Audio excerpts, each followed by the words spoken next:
Nakarating na sa Saudi Arabian promotion sa pamamahala ng multi-billionaire Turki Al-Sheikh ang mga naging manumalyang eksena sa kakatapos pa lang na laban nitong sina Oya Inoue kontra Picasso. At mula po sa inilabas na balita ay tatlo po ang inilabag nitong sina Oya Inoue bago ang nasabing laban. Una ay patungkol po sa hand wrapping. Sa kabila na ito ay nasita na sa paglalagay ng excessive tape sa kanyang balat bago ang hand wrapping na siyang pinagbabawal po sa Saudi. Ay nagawa pa rin itong ipilit at makikita sa post-fight nito na meron pang idinagdag na mistulang nylon sa kanyang mga kamao.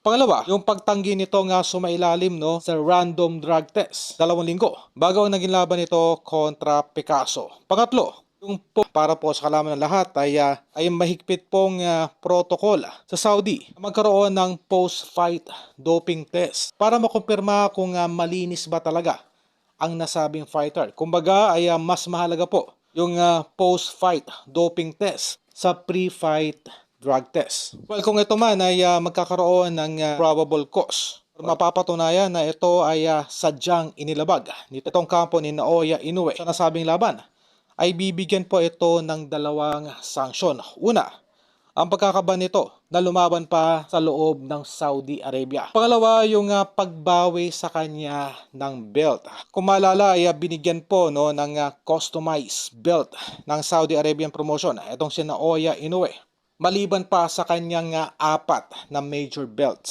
So ito ay literal na babawiin ng Saudi Arabian promotion kung mapapatunayang nanilabag nitong si Naoya Inoue ang isa sa mga patakaran ng kanilang promotion.